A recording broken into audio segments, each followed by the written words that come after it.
Hey there, this is James, and if you're looking for some simple but powerful blues rhythm guitar ideas to spicing up your rhythm guitar playing, well, you've come to the right place. I'm going to show you 3 simple ideas you can take and start using straight away to freshen up your rhythm guitar sound. This lesson is brought to you by my online academy, Total Guitar Lab, where you can access all my premium guitar training and courses, plus get coaching from me personally to help you become the guitar player that you want to be. I'll put some links in the description below this video. Click them to go to the homepage and learn how you can benefit from Total Guitar Lab. Okay, so let's talk about blues rhythm guitar. Now, a lot of people get stuck in a bit of a rut where they only have a few rhythm guitar ideas which they use time and time again.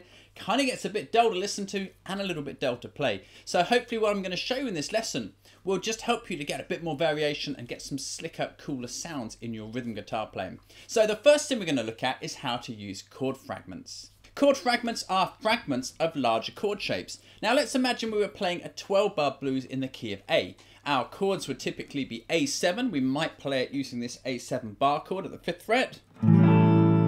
D7, let's say we were going to use it using that bar chord played up at the 10th fret. And for E7, imagine we were going to play that bar chord played up at the 12th fret.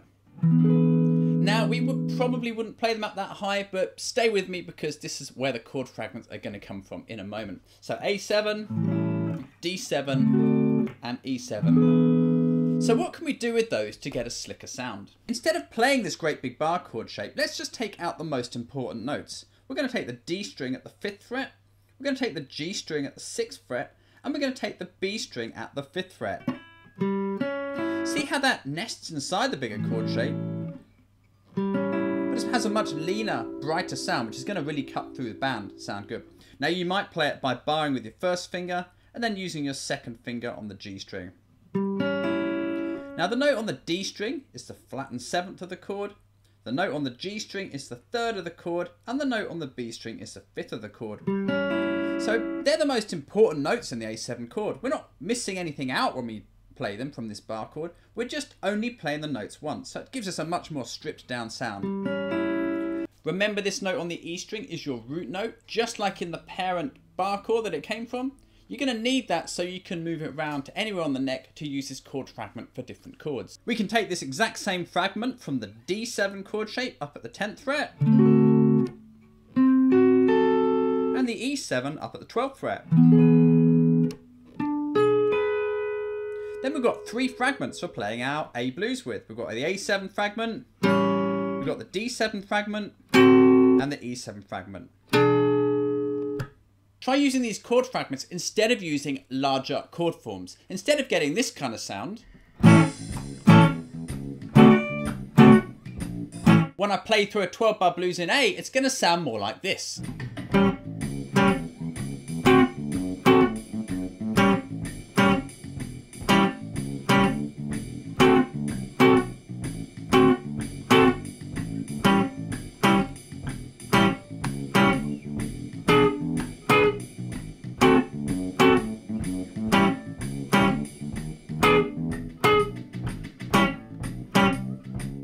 This is the part of the video where I ask you to subscribe to my channel for more lessons, licks, solos and tips to help you become the guitar player that you want to be. Hit the subscribe button below so that you don't miss out, and we'll get straight back on with the lesson.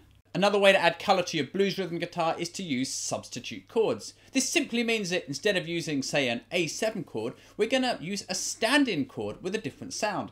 Now, one of the most common substitute chords for a 7th chord is to use a 9th chord. So instead of playing A7, we might play A9. Here's a cool sounding shape for an A9 chord. I'm going to play the A string at the 4th fret, the D string at the 5th fret, the G string at the 4th fret, and my little finger's going to play the B string at the 5th fret. Now we only want to play those 4 strings, and our root note is here on the E string. A lot of the time we're not actually going to play it, but we need to know it's there so that we know where to move our chord shape around to get different chords. So there's our A9 chord shape. When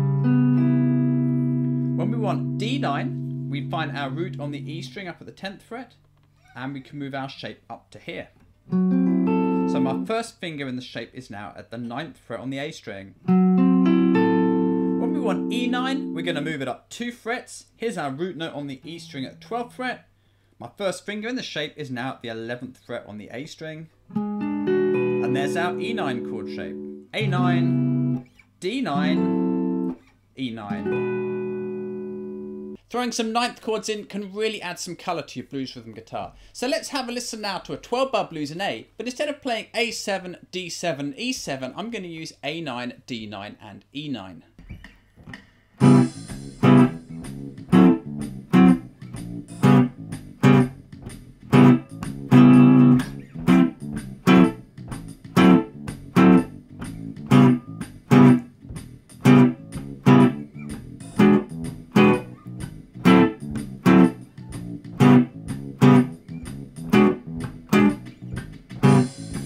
Another option is to do away with chords altogether and play a bassline riff, something like this.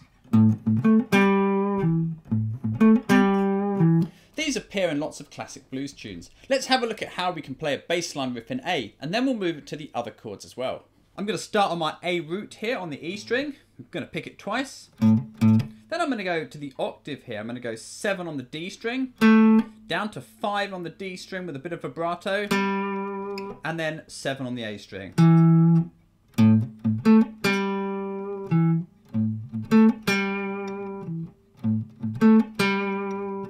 Now we can move that up to the 10th fret to make it work for D, and the 12th fret to make it work for E. Or we can start it on the A string at the 5th fret for D. Do the same idea. We're going to play the A string at the 5th fret, 7 to 5 on the G, and 7 on the D, and move it up to the 7th fret for E. Just saves you having to work all the way up here. It's just a little bit more convenient playing it down low. So we've got the riff for A, the riff for D, and the riff for E.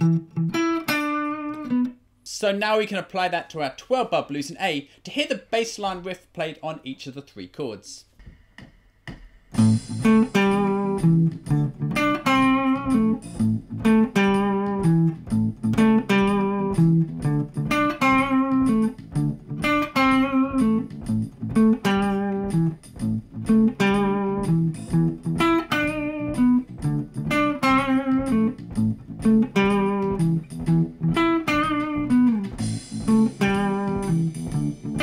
So there you go, there are 3 rhythm guitar ideas for you to explore. Take them, experiment with them, and try using them instead of playing the shuffles and bar chords which you might normally play when you play a blues. Now remember, if you've enjoyed this lesson, to check out my online academy, Total Guitar Lab, to access all my premium courses and training, including my Blues Rhythm Guitar Lab course. Plus, as a member, I'll personally coach you to help you become the guitar player that you want to become. If you want to learn more, click the link in the description below to go to the homepage and find out what you get as a Total Guitar Lab member.